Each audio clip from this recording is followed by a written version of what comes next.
નમસ્કાર વિદ્યાર્થી મિત્રો, પ્રાણી સૃષ્ટિના આજના લેક્ચરમાં તમારું સ્વાગત છે. મિત્રો, ગયા લેક્ચરમાં આપણે સમુદાય મેરુદંડીના જે ઉપસમુદાયો છે તેના વિશે ચર્ચા કરેલ હતી, જે પૈકી પૃષ્ઠવંશી ઉપસમુદાયના વર્ગો વિશે આજથી ચર્ચા શરૂ કરવાની છે. આજે આપણે વર્ગ ચુસમુખાનો સમાવેશ કરેલ છે. ક્લિયર? તો શરૂઆત કરીએ એ પહેલાં ફરીથી વચ્ચે ટેસ્ટ સિરીઝના પ્રશ્નો આવશે. આ પ્રશ્નોના એક શબ્દમાં ઉત્તર તમારી નોટબુકમાં પણ લખવાના છે અને મને વોટ્સઅપના ગ્રુપ મારફતે અથવા તો યુટ્યુબ કમેન્ટ્સમાં પણ આપશો તો ચાલશે. મિત્રો, આ એટલા માટે કહું છું કે અત્યારે ધીમે ધીમે નાના પ્રશ્નોનું આપણે કલેક્શન કરતા જઈએ છીએ, જેને કારણે ટોપિક વાઇઝ પ્રશ્નો તમને મળી રહેશે, જે નીટ અને ગુજકેટ માટે અતિ કામના છે. એવા જ પ્રશ્નો તમને આપું છું, બરાબર છે. અને છેલ્લે એટલું બધું કન્ટેન્ટ, એટલા બધા પ્રશ્નો તૈયાર થઈ જશે અને આ એવા પ્રશ્નો હશે કે તમારી તૈયારી પણ સાથે થઈ ગઈ હશે, જેને કારણે છેલ્લે જ્યારે તમે નીટ કે ગુજકેટની કે તમારી બોર્ડ પરીક્ષાની તૈયારી કરતા હશો તે ટોપિક વાઇઝ તમારે મોટા ભાગના બધા જ પ્રશ્નોની તૈયારી થઈ ગઈ હશે. ક્લિયર? એટલા માટે ધીમે ધીમે ટીપે સરોવર ભરતા જઈએ છીએ આપણે. ક્લિયર? તો શરૂઆત કરીએ કે પૃષ્ઠવંશી ઉપસમુદાયના બે વિભાગોની વાત કરેલ હતી આપણે, જેમાં પહેલો વિભાગ હતો હનુવિહીન અને બીજો વિભાગ હતો હનુધારી. આજે આપણે માત્ર હનુવિહીન એટલે કે જેમનામાં જડબાનો અભાવ છે તેવા સજીવોના વર્ગનો અભ્યાસ કરીએ છીએ અને તે એક જ વર્ગ સમાવેશ કરે છે, તે છે વર્ગ ચુસમુખા. ક્લિયર? તો મિત્રો, ચુસમુખા વર્ગના બધા જ જીવંત સભ્યો કેટલીક માછલીઓ પર બાહ્ય પરોપજીવીઓ છે. સૌથી પહેલો મુદ્દો અતિશય અગત્યનો. પહેલાં તેનું નામ સમજી લઈએ કે ચુસમુખા એટલે શું. ચુસ એટલે ચૂસકો ધરાવે, ચૂસકો પ્રકારની રચના ધરાવે છે, અને મુખા એટલે મુખ. તો જેના મુખ પર ચૂસક પ્રકારની રચના જોવા મળે છે તેવા સજીવોને ચુસમુખા કહીશું. અને તે શું કાર્ય કરશે? તો હમણાં જ વાક્ય આપણે કહેલું કે મોટી માછલીઓ પર બાહ્ય પરોપજીવી તરીકે જીવન જીવે છે. ક્લિયર? એટલે કે આ વર્ગના બધા સભ્યો મોટી માછલીઓ પર ચૂસકો દ્વારા ચોંટી જશે અને તેમાંથી બાહ્ય પરોપજીવન ગુજારી અને પોષણ મેળવે છે. તેઓના શરીરમાં શ્વસન માટે 6 થી 15 જોડ જેટલી ઝાલર ફાટો હોય છે. ક્લિયર? મિત્રો, તમે આકૃતિમાં પણ જોઈ શકો છો, આ ઝાલર ફાટ દર્શાવે છે, જે 6 થી 15 જોડ જેટલી હોય. આ ખાસ યાદ રાખવાનું છે, બરાબર છે. એ દરિયાઈ સજીવો છે. નિવાસસ્થાનની વાત કરીએ તો તે દરિયાઈ સજીવો છે, પરંતુ શરીરની ચોક્કસ ક્રિયા માટે તેઓ મીઠા પાણીમાં પણ જાય છે, અને તે ક્રિયા એટલે અંડજનનની ક્રિયા. ક્લિયર? એની વાત આપણે આગળ પ્રજનતંત્રમાં કરીશું, પરંતુ અત્યારે આ વિભાગ પૂરતું એટલું યાદ રાખીએ કે તેઓ નિવાસસ્થાનની દ્રષ્ટિએ દરિયાઈ સજીવો છે. ક્લિયર? આગળ વાત કરીએ તો તે ચૂસક પ્રકારનું હનુવિહીન એટલે કે જડબાવિહીન ગોળાકાર મુખ ધરાવે છે. ટૂંકમાં શરીર રચના જોઈએ તો તેઓનું મુખ કેવું છે? ગોળાકાર મુખ છે. અને ગોળાકાર મુખ છે એટલે તે ચૂસક પ્રકારનું છે, જે પરોપજીવન ગુજારશે, એટલે જે મોટી માછલીઓ છે તેના પર ચોંટીને રહેશે. ક્લિયર? એ ઉપરાંત તેના પર દાંત જેવી રચના છે, અને તેને કારણે તે જે માછલી પર ચોંટીને રહેશે ત્યાંથી ખોતરી અને તેમાંથી પોષક દ્રવ્યો રુધિર મારફતે તે ચૂસવાનું કાર્ય કરે છે. ટૂંકમાં આ રીતે પોષણ મેળવે છે. ક્લિયર? તેઓના શરીર ભીંગડા અને યુગ્મ મીનપક્ષો ધરાવતા નથી. એનો મતલબ કે તેના શરીર પર ભીંગડા પણ જોવા મળતા નથી અને યુગ્મ મીનપક્ષ પણ જોવા મળતા નથી. એટલે કે એમનું જે શરીર છે તે એક મોટા મીનપક્ષ જેવી રચનાથી આવરિત છે, જેને કારણે તે સર્પાકાર રીતે ગતિ કરી અને આગળ વધે છે.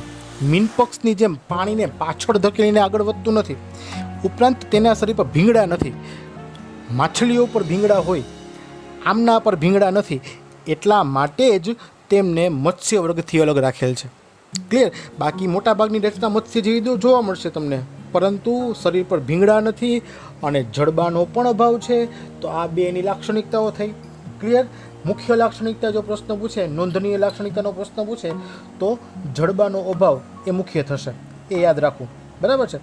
આગળ વાત કરીએ તો તેમાં ખોપરી અને જે કરોડ સ્તંભ આવેલા છે તે કાસ્થિમય હોય છે, એટલે કે કાસ્થિના બનેલા હોય છે. તેમનું જે અંતઃકંકાલ તંત્ર જે છે તે કાસ્થિનું બનેલું હોય છે, એટલું યાદ રાખવું.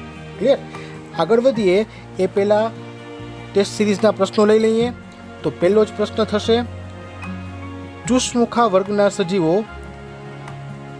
કયા પ્રકારે પોષણ મેળવે છે? નેક્સ્ટ ક્વેશ્ચન, ચુષ્મુખા વર્ગના સભ્યો શ્વસન માટે કેટલી ઝાલર ફાટ ધરાવે છે? નેક્સ્ટ ક્વેશ્ચન, કયા વર્ગના સજીવોમાં જડબાનો અભાવ જોવા મળે છે? મિત્રો, ઘણી વખત એવું પૂછે કે ઓપ્શનમાં આ રીતે પ્રશ્ન પૂછેલો હોય, પરંતુ નીચે સમુદાયની બદલીમાં 4 અલગ અલગ સમુદાયના કે વર્ગના સજીવોના નામ આપેલા હોય, તો તમારે તે કોઈ પણ એક ચોક્કસ વિકલ્પ સિલેક્ટ કરવો પડે. એટલા માટે તમારે આ વર્ગના સજીવોના ઉદાહરણ પણ યાદ રાખવાના થશે. આમ તો દરેકના યાદ રાખવાના હોય, પરંતુ વિકલ્પ માટે જ્યારે પૂછવામાં આવે કે નીચે પૈકી કયું સજીવ હનુવિહીન છે, એટલે કે જડબાવિહીન છે, તો તમને આનું ઉદાહરણ યાદ હોય તો તમને સાચું ઉત્તર આવડી શકે. એટલે આના ઉદાહરણ પણ એ બાબતે યાદ રાખવા પડશે. નેક્સ્ટ ક્વેશ્ચન, ચુષ્મુખા વર્ગના સભ્યો મત્સ્ય કરતાં કઈ રીતે જુદા પડે છે? કોઈ 2 લક્ષણો આપવાના થશે. નેક્સ્ટ ક્વેશ્ચન, ચુષ્મુખા વર્ગના સભ્યોમાં અંતઃકંકાલ શાનું બનેલું હોય છે? ક્લિયર. આગળ વાત કરીએ તો પરિવહન તંત્રમાં એટલે કે રુધિરાભિસરણ તંત્રમાં વાત કરીએ તો તેઓમાં બંધ પ્રકારનું પરિવહન તંત્ર જોવા મળે છે. એ ઉપરાંત તેમનામાં જે હૃદય છે તે દ્વિખંડીય હોય છે, એટલે કે 2 કોટરવાળું હોય છે, એક કર્ણક અને એક ક્ષેપક. ત્યારબાદ ચેતાતંત્રની વાત કરીએ તો તેમાં 8 થી 10 જોડ જેટલી મસ્તિષ્ક ચેતાઓ પણ ધરાવે છે અને સંવેદના માટે પાર્શ્વીય રેખાંગ પણ હોય છે. હવે મિત્રો, પાર્શ્વીય રેખાંગ તમને ખ્યાલ હશે કે મત્સ્યના એટલે કે માછલીના શરીર પર જે એક સીધી લાઈન જોવા મળે છે તેને પાર્શ્વીય રેખાંગ કહેવામાં આવે છે, જે આસપાસના પ્રવાહીમાં જે ચોક્કસ હલનચલન થાય તેની સંવેદના ગ્રહણ કરવાનું કાર્ય કરે છે. તો તે પ્રકારની રચના પણ આમાં જોવા મળતી હોય છે.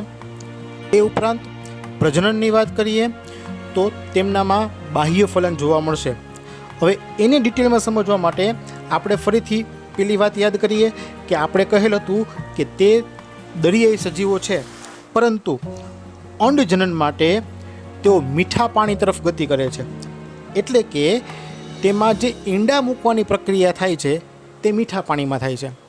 એનો મતલબ કે જ્યારે દરિયામાં વસવાટ કરતા હોય છે, પરંતુ જીવનના જે સમયગાળા દરમિયાન ઈંડા મૂકવાના હોય ત્યારે તેઓ મીઠા પાણી તરફ ગતિ કરે છે. મીઠા પાણીના કોઈ વિસ્તારમાં જઈ ત્યાં અંડજનનની ક્રિયા કરશે, એટલે કે પાણીમાં ઈંડા મૂકે છે.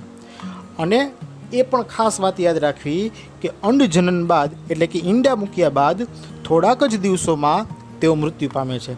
એનો મતલબ કે લાઈફમાં એક જ વખત અંડજનન કરી શકે છે અને અંડજનન બાદ તેઓ મૃત્યુ પામે છે. એ રીતે સમજીએ તો અહીં જ્યારે ઈંડા મુકાઈ જશે તો તે પાણીમાં મુકાશે, એટલે કે પાણીમાં ફલન ક્રિયા થવાની છે. ક્લિયર. એટલે બાહ્ય ફલન થયું. બાહ્ય ફલન થયા બાદ તેમાંથી જે ફલિતાંડ બને છે તો સૌપ્રથમ ડિંભની રચના થશે. ક્લિયર. ડિંભની રચના થયા બાદ તેમાં રૂપાંતરણની ક્રિયા થાય. રૂપાંતરણની ક્રિયા એટલે શું કે ફલિતાંડમાંથી જે ડિંભ સ્વરૂપનો જે સજીવ ઉત્પન્ન થયો હશે તે સજીવ મૂળ સ્વરૂપ ધારણ કરે, એટલે ડિંભમાંથી તે રૂપાંતરણ થયું કહેવાશે. અને મૂળ સ્વરૂપમાં આવ્યા બાદ તેઓ ફરીથી દરિયા તરફ ગતિ કરે છે, એટલે કે દરિયાઈ પાણીમાં આવી જશે અને ત્યાં પોતાનું જીવન વ્યતીત કરશે. જ્યારે ઈંડા મૂકવાનો ફરીથી સમય થશે ત્યારે તેઓ ફરીથી મીઠા પાણી તરફ ગતિ કરશે અને મીઠા પાણીના વિસ્તારમાં જઈને ઈંડા મૂકે છે. ક્લિયર.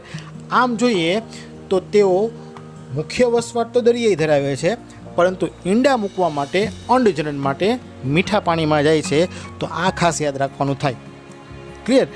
અને એ પણ ફરીથી યાદ રાખી લેશું આપણે કે ડિંભ રૂપાંતરણ પછી દરિયામાં પાછા ફરતા હોય છે. ક્લિયર. એ વાક્ય પણ યાદ રાખવું ખરું. અને એક બીજી ખાસ વાત કે પૃષ્ઠવંશી ઉપસમુદાય છે તેનો પહેલો જ વર્ગ કહેવાય, અથવા તો તેના થોડા ઘણા લક્ષણો ધરાવતો વર્ગ કહીએ તો તે ચુષ્મુખા વર્ગ થયો. એટલે ચુષ્મુખા વર્ગના સજીવોને આદિ પૃષ્ઠવંશી તરીકે પણ ઓળખી શકાય.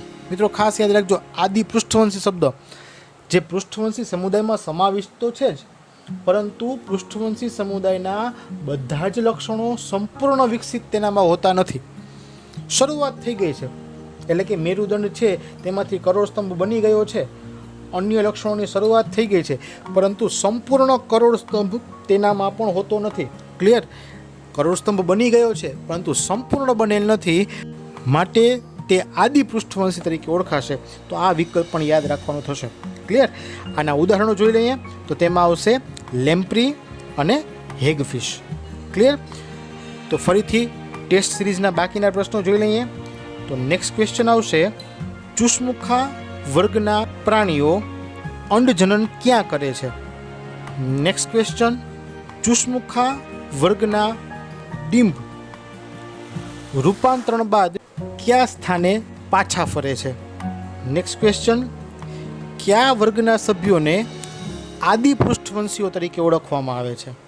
નેક્સ્ટ ક્વેશ્ચન, ચુષ્મુખા વર્ગના ઉદાહરણો જણાવો. ક્લિયર? આજનો મોટો પ્રશ્ન લખી લઈએ.